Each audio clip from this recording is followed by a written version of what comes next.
नमस्कार दोस्तों, मैं ऋषि मिश्रा आप सबका अपने इस YouTube चैनल पर एक बार फिर से स्वागत करता हूं। ऐसी स्क्रिप्ट स्पोर्ट्स की एक कोई मूवी बने तो ऐसी स्क्रिप्ट भी ढूंढे नहीं मिलेगी जो कि आज की तारीख में पूरी तरह से तैयार है।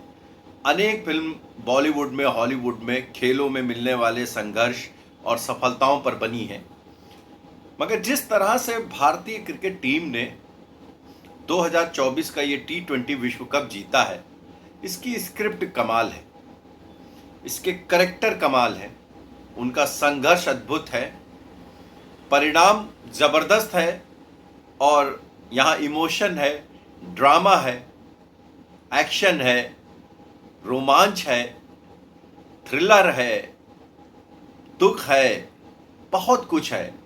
और एक फिल्म बनाने के लिए एक पूरा मटेरियल है जो भारतीय क्रिकेट टीम की 2024 विश्व कप की जीत पर आधारित बन सकती है।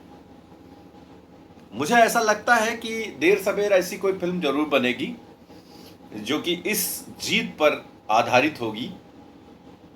आप सोचिए कि इस फिल्म की शुरुआत कहां से होनी चाहिए। इस फिल्म की शुरुआत होनी चाहिए वहां से जब 2023 में वो तारीख थी 29 नवंबर की, जब उस रविवार की रात मैक्सवेल ने आखिरी शॉट मारा और इस 140 करोड़ की आबादी वाले देश में वो 11 खिलाड़ी तो सिर झुकाए मैदान में खड़े ही थे, उनके साथ करोड़ों सैकड़ों करोड़ लोग परेशान थे। करोड़ों लोग देश दुनिया में, उनमें से बहुत से रो रहे थे और बहुत से बिना रोए दुखी थे। वो रात ऐसी थी जिसको काटना मुश्किल था, मानो लग रहा हो कि उस रात की सुबह नहीं। बात क्रिकेट की है, लेकिन कैसे वो जिंदगी से जुड़ा हुआ समा था। एक टूर्नामेंट जिसमें भारतीय टीम ने जितने मुकाबले खेले वो सारे जीतते हुए और लगभग एक तरफा जीतते हुए फाइनल में पहुंची थी। कोई भी ऐसा मैच नहीं था कि जिसमें लगे कि भारतीय टीम बस अब हार ही गई। हाँ, ये बात अलग है कि जो लीग मैच था ऑस्ट्रेलिया के खिलाफ, उसमें थोड़ा संघर्ष हुआ था। न्यूजीलैंड के खिलाफ थोड़ा संघर्ष हुआ था। उसके बाद में सेमीफाइनल में थोड़ा संघर्ष न्यूजीलैंड के खिलाफ फिर देखने को मिला था, लेकिन फाइनल तक ऐसा कोई मैच नहीं था जिसमें कांटे की टक्कर दिखे और लगे कि भारतीय टीम बस अब हार गई और हार से जीत गई। एकदम एक तरफा होने वाले मुकाबले और ऐसे शानदार प्रदर्शन के बाद अचानक एक दिन ऐसा आता है कि हमारे खिलाड़ी फ्लॉप होते हैं। हम 243-245 के करीब रन बनाते हैं और 10 ओवर में 3 विकेट गिराने के बावजूद हम बहुत आसानी से मैच हार जाते हैं। ये फिल्म यहां से शुरू होगी और उसके बाद में भारतीय टीम का संघर्ष दिखाया जाएगा, खिलाड़ियों का संघर्ष। इसमें संघर्ष होगा रोहित शर्मा का, संघर्ष होगा हार्दिक पांड्या का, संघर्ष होगा विराट कोहली का, संघर्ष होगा राहुल द्रविड़ का। तो इस तरह के जो खिलाड़ी हैं उनकी कहानियों पर जब ये गूंथा जाएगा एक माला और एक फिल्म तैयार होगी, तो निश्चित तौर पर वो सुपरहिट फिल्म होगी और देखने वाले उसे देखेंगे। और उसका जो क्लाइमेक्स सीन होगा वो आज फिल्माया गया है मुंबई में। मुंबई में आज जिस तरह से मरीन ड्राइव पर लाखों लोगों ने भारतीय क्रिकेट टीम का उत्साह बढ़ाया, और इससे पहले भारत की टीम ने जो पूरा एक बारबाडोस से जो टीम लौटी और सुबह प्रधानमंत्री से मिली, एयरपोर्ट पर उनका स्वागत हुआ और फिर मुंबई में उनका जबरदस्त स्वागत किया गया, और वानखेड़े स्टेडियम में जिस तरह का माहौल रहा, पूरा खचाखच भरे मैदान में जिस शानदार तरीके से खिलाड़ियों ने डांस भी किया, तिरंगे को लहराकर ग्राउंड में भी घूमे, और आखिर में वो 125 करोड़ का चेक एक प्रतीक स्वरूप टीम को दिया गया। विराट कोहली ने अपनी भावनाएं व्यक्त की, रोहित शर्मा ने बताया कि उनके लिए जीत कितनी जरूरी थी, और राहुल द्रविड़ ने बताया कि उनके जीवन में जो रोहित शर्मा की कॉल थी, जिसमें उनसे कहा था रोहित शर्मा ने कि उनको अभी कोच बने रहना चाहिए, वो कितनी ज़रूरी थी। और इन सारे खिलाड़ियों का, जो रोहित शर्मा, राहुल द्रविड़, विराट कोहली, हार्दिक पांड्या, इन्होंने जो पिछले कुछ समय में दुख झेले, जो लोगों के कमेंट झेले, जो टिप्पणियां झेली, वो सब के लिए जरूरी थी ये जीत। इस जीत ने अमृत का काम किया है भारतीय क्रिकेट टीम के लिए। आप सोचिए कि जब विश्व कप में भारतीय टीम हारी तो विराट कोहली शानदार प्रदर्शन के बावजूद आलोचना का शिकार हो रहे थे। रोहित शर्मा ने बेजोड़ पारियां खेली थी और बिल्कुल अपने बारे में नहीं सोचा था, आलोचना का शिकार हो रहे थे। हार्दिक पांड्या विश्व कप के तुरंत बाद मुंबई इंडियंस के कैप्टन बना दिए गए और रोहित शर्मा को उनके अंडर में खेलना पड़ा। और इस वजह से मुंबई में जिस तरह के विरोध का सामना हार्दिक पांड्या को स्टेडियम में और सोशल मीडिया पर करना पड़ा, वो किसी भी खिलाड़ी को तोड़ देने वाला होता है। इंडियन प्रीमियर लीग में विराट कोहली का प्रदर्शन उतना अच्छा नहीं रहा, उनकी टीम भी सेमीफाइनल में नहीं पहुंच सकी, बहुत खराब प्रदर्शन रहा। मुंबई का भी प्रदर्शन खराब रहा, रोहित शर्मा का भी प्रदर्शन कुछ खास अच्छा नहीं रहा। हार्दिक पांड्या भी परेशान रहे अपने प्रदर्शन को लेकर के। जसप्रीत बुमराह भी इसी टीम का हिस्सा थे, वो भी कुछ खास नहीं कर सके। ऐसे ही इस टीम के जो खिलाड़ी थे बहुत कष्ट में रहे।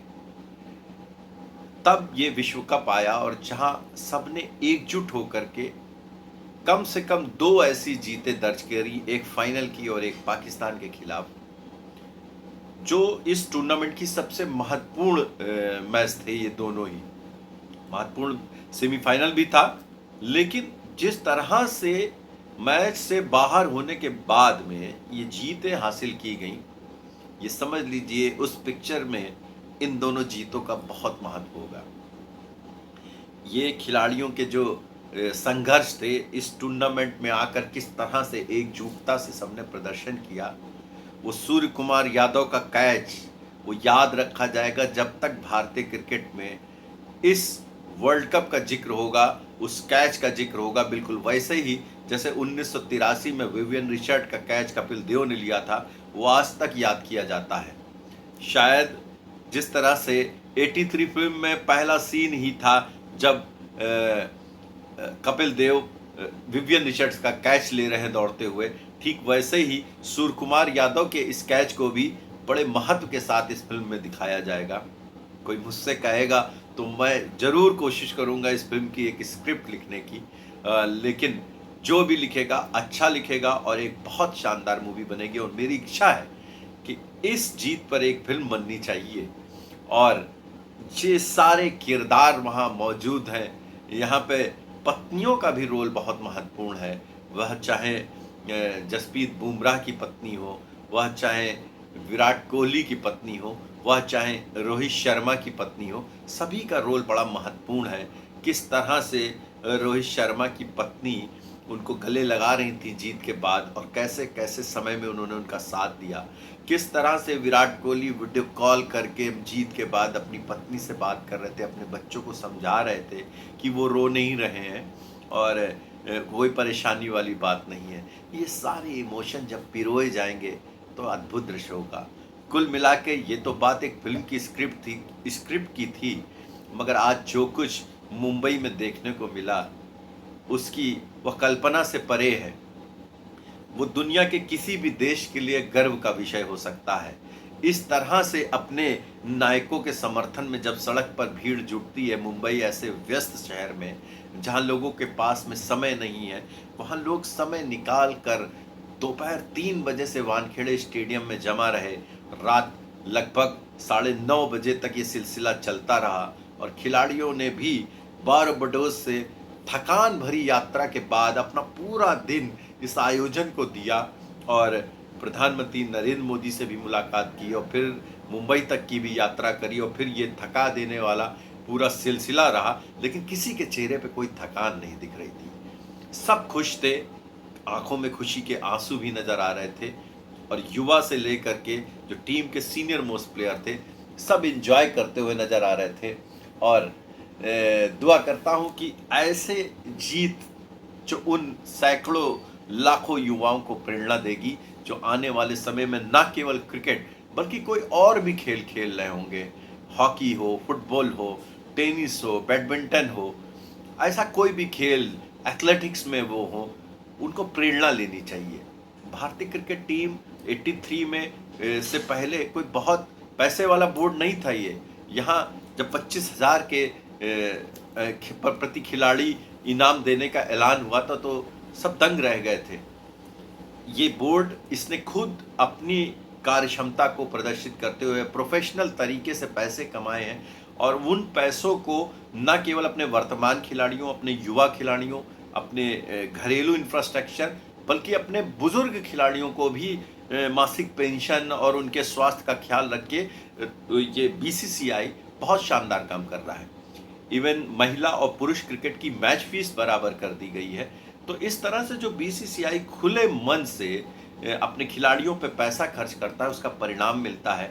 और जब जब टीम जीतती है, आप ये समझ लीजिए कि इस जीत ने बीसीसीआई के लिए खजाना खोल दिया है। स्पॉन्सरशिप महंगी होगी, अब टीवी राइट्स महंगे होंगे, और आने वाले समय में इतनी प्रतियोगिताएं हैं बड़ी बड़ी, जिनके टीवी राइट्स बेच बेच कर ये जो 129 करोड़ 130 करोड़ बीसीसीआई ने दिए हैं, ये तो कुछ भी नहीं है। दुनिया के देश दंग है कि 130 करोड़। पाकिस्तान की मीडिया तो एकदम उसका दिमाग खराब हो गया, क्योंकि उनके देश में बात की जाए तो 400 करोड़ रुपए से अधिक है जो दे दिया गया है भारतीय टीम को जीत पर। तो वे सब दंग है कि आखिर इतना पैसा, कुछ चैनल वाले तो ये भी कह रहे इतना पैसा होता भी है क्या। तो इस तरह से जो बीसीसीआई ने जो किया और खिलाड़ियों ने उसको जो परिणाम दिया, आज पूरा देश बहुत खुश है और ये खुशियां कायम रहे। बहुत से लोग इसमें आलोचना कर रहे हैं कि ऑस्ट्रेलिया की क्रिकेट टीम ने जब विश्व कप जीता तो उन्होंने तो ऐसा कोई भी नहीं दिखाया, ऐसा कोई प्रदर्शन नहीं किया, ऐसा कोई आयोजन नहीं किया। तो ये उनकी बात है, वो कुछ करे ना करे ये उनकी मर्जी है। जब वे फीफा वर्ल्ड कप में बेहतर प्रदर्शन करते हैं, जब कोई यूरोपियन टीम वर्ल्ड कप जीतती है, कोई Latin American team world cup जीतती है, तो उनका जो रिस्पांस होता है वो भी तो आप देखिए। कैसे सड़कों पे लोग उमड़ते हैं, कैसी हिंसा होती है। हमारे यहाँ तो कोई हिंसा नहीं हुई। कैसी लूटपाट होती है, हमारे यहाँ तो ऐसा कुछ नहीं हुआ। कैसे लोग दीवाने हो जाते हैं, गोलियां चलती हैं, ऐसा तो हमारे यहाँ कुछ भी नहीं हुआ। तो हर देश का अपना एक क्रेज है। ऐसा नहीं है कि क्रिकेट के अलावा हम दूसरे देशों में दूसरे खेलों में अच्छा प्रदर्शन नहीं करते।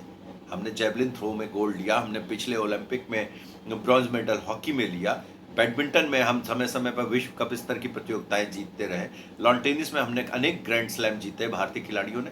लेकिन हर देश का अपनी एक दीवानगी होती है, अपना एक क्रेज होता है। कुछ खेल देशों में रग्बी का क्रेज है, कहीं बेसबॉल का क्रेज है, अनेक देशों में फुटबॉल का क्रेज है, हमारे देश में क्रिकेट का क्रेज है। और हम क्रिकेट को दिल से चाहते हैं, और हम अपने देश में इस खेल की दीवानगी को केवल दीवानगी तक नहीं रखे हुए हैं, हमारे खिलाड़ियों ने अपने प्रदर्शन से पूरी दुनिया को चमत्कृत किया है और आगे भी करते रहेंगे। और आज के इस आयोजन से जो बीसीसीआई ने मुंबई में किया, मन अभिभूत है। और सभी इस आयोजन से प्रेरणा लेंगे, और हमारे जो खिलाड़ी रविंद्र जडेजा, रोहित शर्मा और विराट कोहली के अलावा हमारे हेड कोच राहुल द्रविड़ का जो रिटायरमेंट हो रहा है आज के दिन, उन सब के लिए ये आयोजन एक यादगार रहेगा। जीवन पर्यंत वे नहीं भूलेंगे। आने वाले समय में जब बहुत बुजुर्ग हो जाएंगे तब भी चर्चा करेंगे, तो बताएंगे कि कैसे 2024 का विश्व कप जीतने के बाद देश की जनता ने उनका स्वागत किया था। तो आज के लिए बस इतना ही। एक बार फिर से विश्व कप की जीत का और आज के आयोजन के लिए आप सभी को बधाई। आगे भी ऐसे ही मिलते रहेंगे। मेरे इस YouTube चैनल को आप सब्सक्राइब जरूर कीजिए, और मेरे वीडियो पर कमेंट कीजिए, अपनी राय दीजिए, और इस वीडियो को शेयर और लाइक जरूर कीजिए। आप सबका बहुत बहुत धन्यवाद। नमस्कार।